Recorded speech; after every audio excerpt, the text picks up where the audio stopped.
everyone, and welcome to the channel. If you've not been here before, I'm Ben, and we record our travels around the world. Today we're going to be doing a little bit of planning for our Disney World vacation. As recording this video, it's less than a week away, so I'm super excited about it. I'm going to go through our plans, a bit of packing with you and our packing tips, and other bits and pieces that we're going to be doing. Right, let's get to it.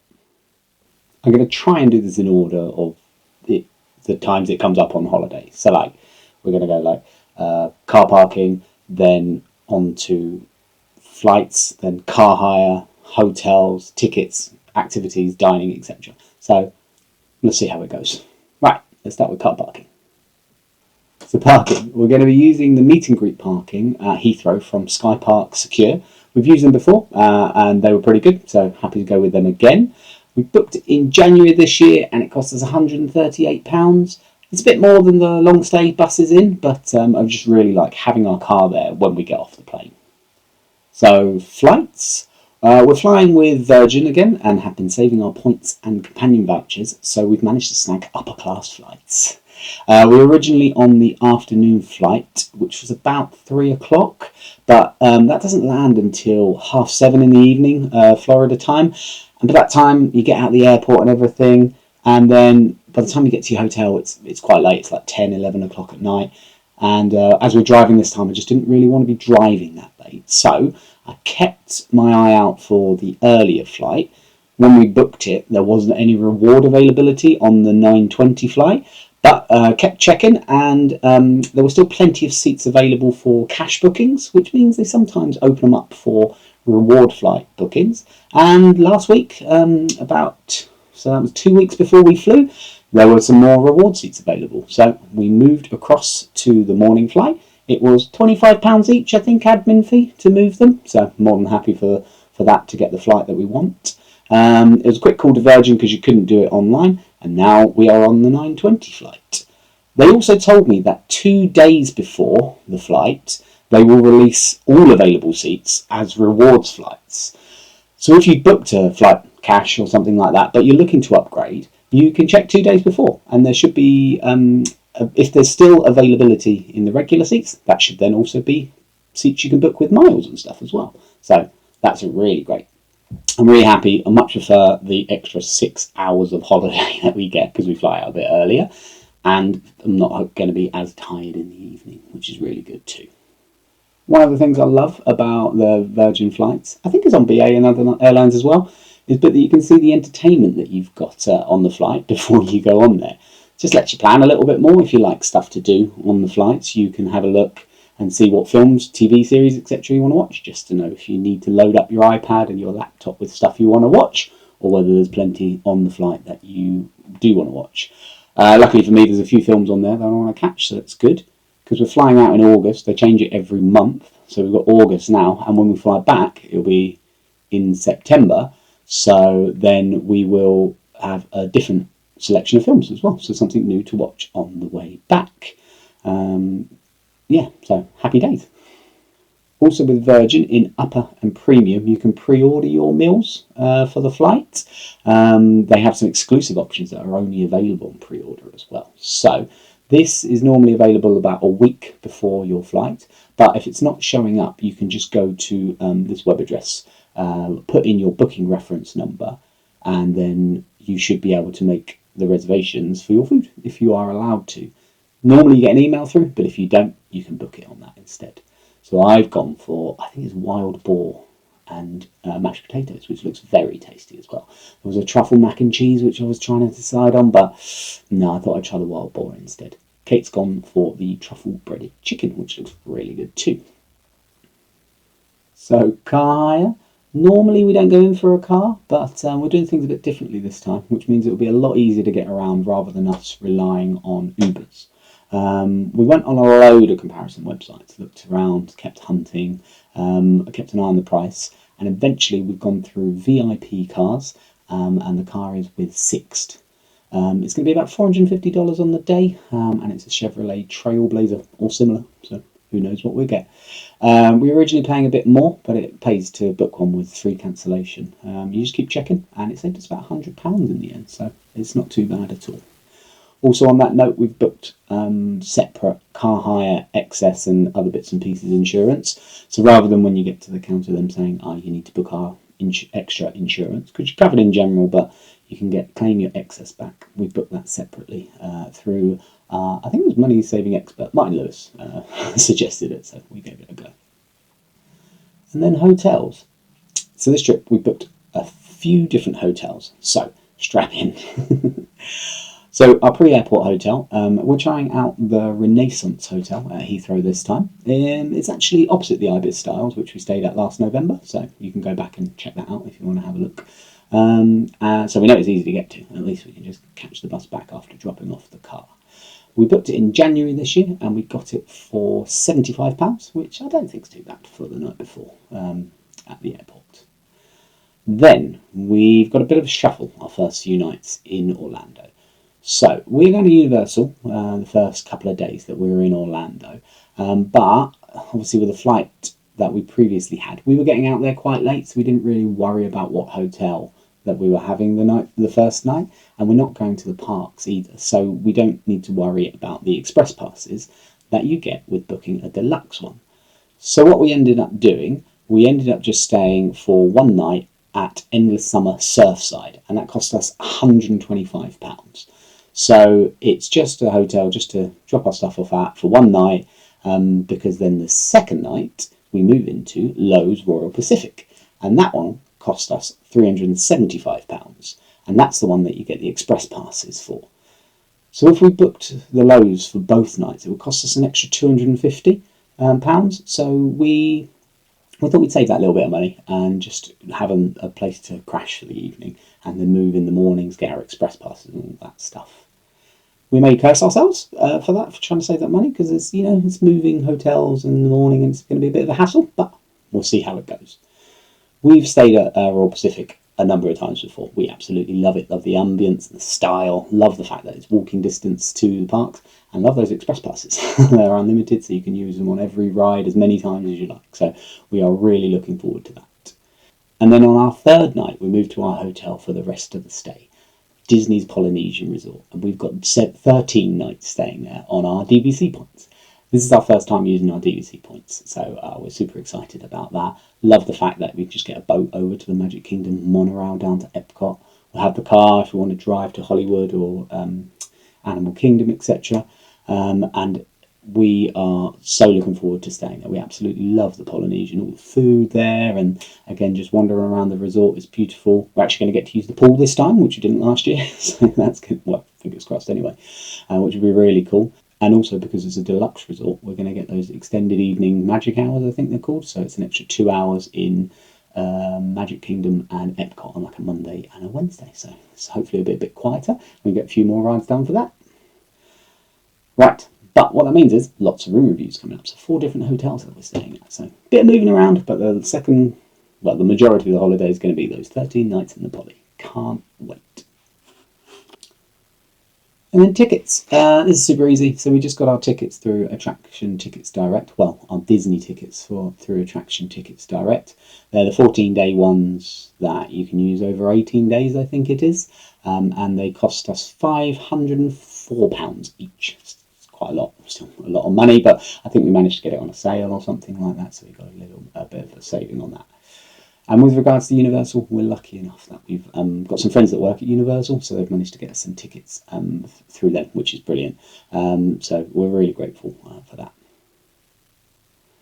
So, dining reservations. We've got quite a few dining reservations, so we'll run through it quickly. So, I'm not going to be able to remember all these though, so let's have a look. So, we've got Ohana for dinner. We've only done it once, and we love it, so we're going to go back there.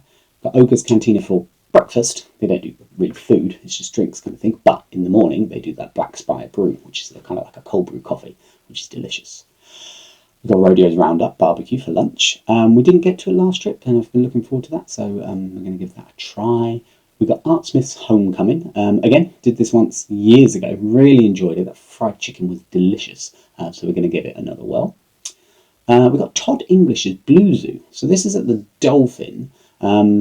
When we're out there, it's something called Magical Dining Month in Orlando, and it's kind of like the restaurants do a kind of set menu for cheaper prices, and they donate some of the money to charity.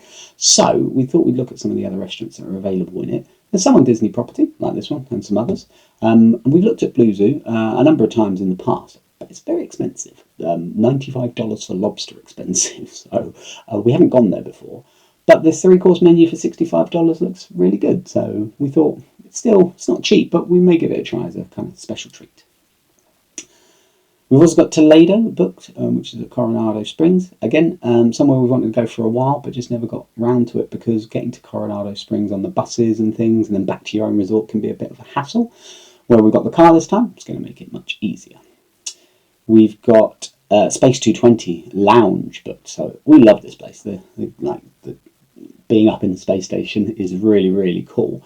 The lounge is really nice because you can order off either the set menu that you have to get if you go to the restaurant proper, or you can order off their lounge menu, which is just as you like it kind of bites. And it's a really hard reservation to get, though. This was the hardest one to get, harder than Ahana and all of those. So it's towards the end of our second week that we got this. Yeah, absolutely crazy. But we're really looking forward to that as well. We've also booked Haleo. We've heard really good things about this one, like Cheers and Adam Hatton, etc. So we thought we'd try it out. Although normally by that time of the holiday when we got it booked, we're all fooded out, so we might end up cancelling it, but we shall see. We've got Olivia's booked for brunch at Old Key West. Again, we had really good things and wanted to have it as an option, so we've booked it. But because you can cancel up to 2 hours before reservations without any penalty, we might end up not using that, but we will see. If we don't, obviously we'll cancel it, so we don't get charged. But also it opens it up for someone else to book, so they might get a nice surprise. San Angelin in Mexico Pavilion in Epcot. This place always looks beautiful, and we've always wanted to go there. I really enjoy Mexican food. We've meant to try it for a while, just haven't got round to it, so fingers crossed we'll get to it this trip. And then we've got Crystal Palace breakfast on our last full day. I wanted to do it for ages as well, because it looks like so much fun. I like the characters and stuff like that, but I managed to persuade Kate because they do the churro Mickey waffles. We had them on the Disney Wish cruise ship last year and they were delicious, so we're going to go get some of those. Also, it's a buffet, so you can have as many as you like. We've actually got this as a pre-park opening one. I didn't realise they'd started doing breakfast pre-park opening again. So it's booked for 8 o'clock in the morning. Magic Kingdom doesn't open until 9.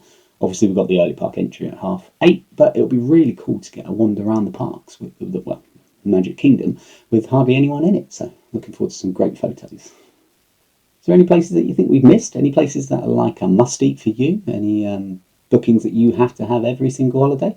Let us know down in the comments. And as I said, we're doing some things a bit different this time. Where we've got the car, we're going to explore other areas around Orlando. So we're going to go to Winter Park and Winter Garden. But I'll be honest, that's mainly to get to Gideon's without a queue, because there's a second location, because the Disney Springs one always has a massive queue. So we're going to go grab some Gideon's without a ginormous queue.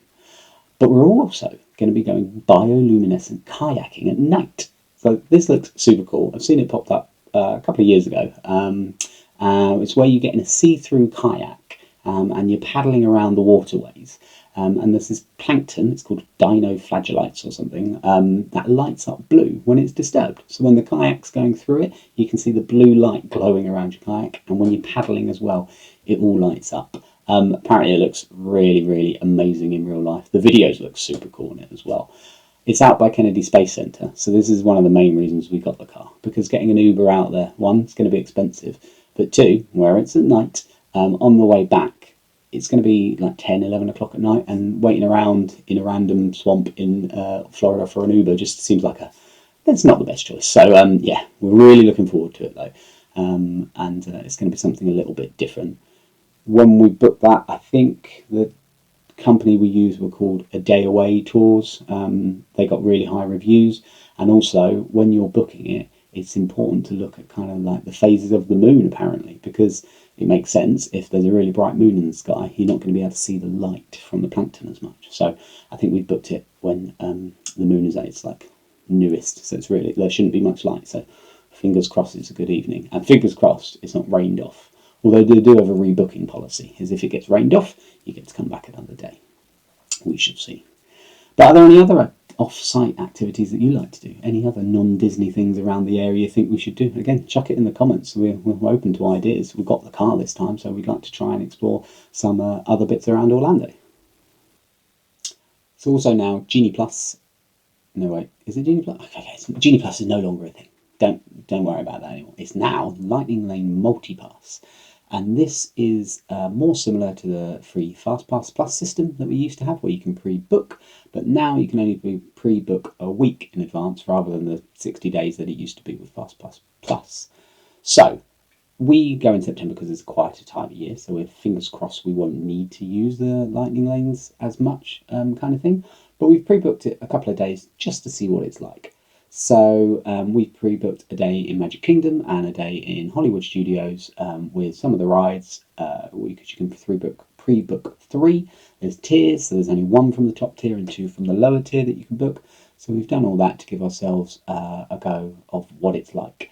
Once you're in the parks, you can have a hold up to 3 Lightning Lane passes at a time, and you can book them in other parks and things like that. So we're going to give the system a go and let you know what we think about it, whether it was worth it, whether it was an added cost or that wasn't necessary. So for 2 of us, the Magic Kingdom, I think, cost $25 each. So $50 in total plus tax, so it's about $54. And then for Hollywood Studios, I think it was $23 or $22 each. And again, plus tax. So in total, we spent about $100 on those 2 days worth of Lightning Lane multi-passes. So we'll see how we go.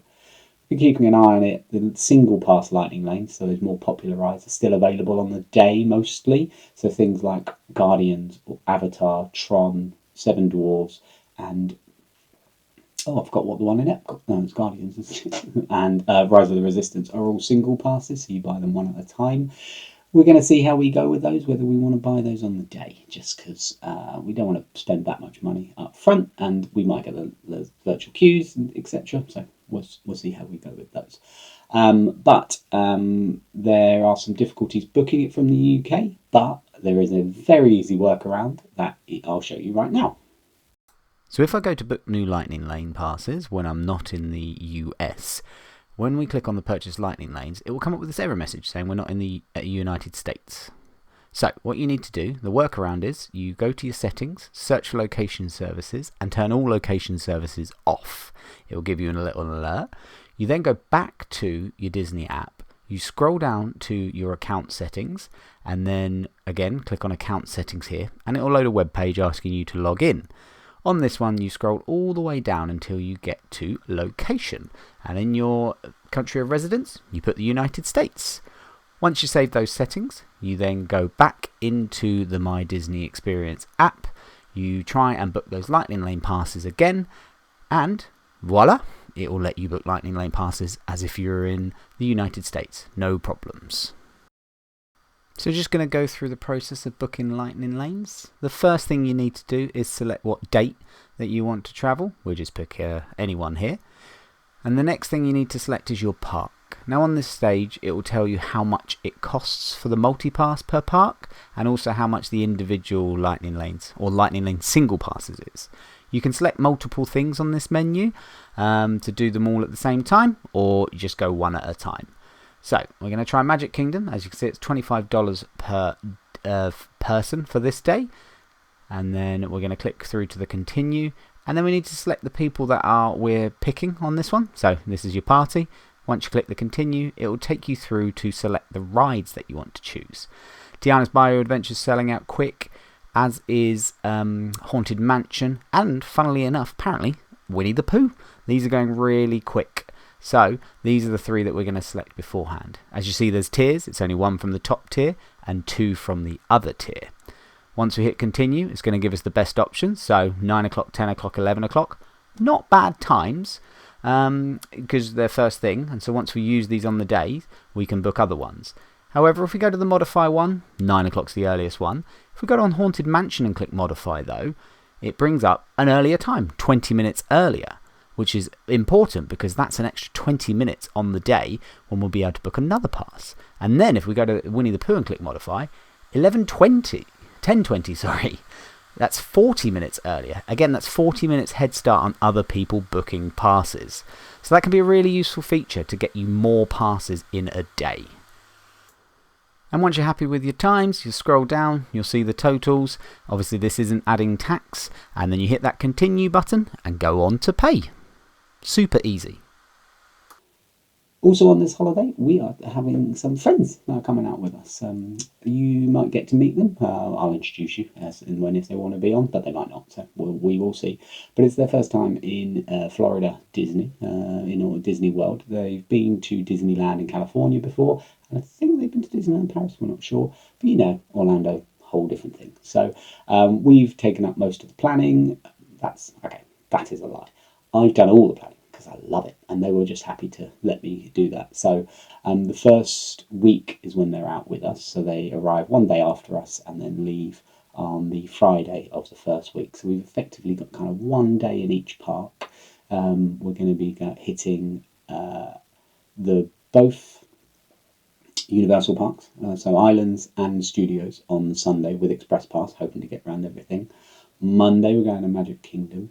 Tuesday, Hollywood Studios. Wednesday, we're going to Volcano Bay. And Thursday, we're going to Animal Kingdom. We're also going to hop across around the different parks to Epcot and things to get all the stuff done over there as well. So and we're also doing the kayaking. We've got all those dining reservations. So it's packed first week. So it's going to be a whistle-stop tour for them, hopefully. And they said they were happy with that. So we'll see how we get on. Obviously, plans can change when we're out there, and we're really flexible. So we'll see how things go. And then the second week is where we're just going to be a bit more chill, just enjoy the resort a bit more, do those other bits and pieces that aren't Disney and stuff like that. So it's going to be quite a different holiday for us to Florida. I'm really looking forward to it. Absolutely can't wait. We've had the flights booked for over a year. All the other bits and pieces have been well in the works for a year. And you know what it's like with Disney planning, like it just makes it seem you can't wait for it to come. But now we're there. We're almost there, as Tiana would say. 2 hours later. So packing time. Does anyone else get to packing and then realise they pack way too much? Like, there's 2 of us going, and we have 3 suitcases and a carry-on and a rucksack. And we're taking a bag that can is a fold-up hold-all, so that when we come back, we can bring more stuff back. It seems like an excessive amount. But, you don't want to be out there and not have the thing that you are looking for. So there's that at least. So, most of it's just like clothes and things like that. Special things we have, nice waterproof rucksack for those days when it's going to be really rainy. It's going to be super warm, so I've got a cooling towel. We've got ponchos. These are from Decathlon, and they were £9 each, I think. About £9 each. They come in like small, medium, and they're actually really big. We tried them on in the shop. Looks super cool. And then we've got Ziploc bags to put them in for when they're wet. Oh, Sherlock's coming to help us pack. Hey, kitty. You don't get to come with us, but you get to go see Nanny. And then other things, very important things, like wands for Harry Potter, because we're going to Universal this time as well. Got a reusable straw here as well. That's a glass one. That's why it's in a bamboo case, but it's just much nicer to drink out of than the plastic ones. We've also got reusable cutlery, which I believe is in the car. We'll be getting that later. It looks like this. I'll put in a photo. And we have some water shoes, because we're going to the water parks. And for the kayaking, they said that entering the water might be a bit like, you might want shoes when you're entering the water. And because we are staying at so many hotels this time, which is really cool, but, hopping between, this suitcase is designed to be the only one we need to unpack at Universal. The only one we need to open at Universal. It's called our Universal clothes, our wands, etc. The idea being that we can get there. We don't have to open our other suitcases, which are when we get to the Poly. It's just going to be this one suitcase. We'll see how it goes, though. All important things. We've got magic bands, very important. They're all charged up as well. And the cat has sat. She's like, I'm ready to go. I'm going to say hi. No. Or a disdainful look away. Rude. Yeah, so that's the packing stuff. Other bits and pieces, we're with the kayaking, where it's at night time. They said there's going to be lots of mozzies. So I've bought a special jacket, which is apparently mozzie proof. It's a Crag Hoppers one, and it's called Nozzy Life. And it's supposed to be like repel all the mosquitoes and things. We'll let you know how it goes. It was on offer, so I thought, I think it was about £20 in the end. It's a nice lightweight jacket. Thought I'd give it a go, because if it works, yay, no mosquitoes. And if it doesn't, well, they'll be getting feedback. But so that's that. So with the kayaking as well, we've got like kind of all the anti-mosquito repellents as well. So actually, I won't know which thing worked if one of them works. And does anyone else do this, where you have to leave the luggage tags from the last flight you took in the suitcases when you're going on another flight? Final Destination taught us that movie ruined my life. Yeah. So yeah, they're from our last trip out last December. So that's where they live until they get replaced by this trip's ones. So it's going all right. We've still got a few days left.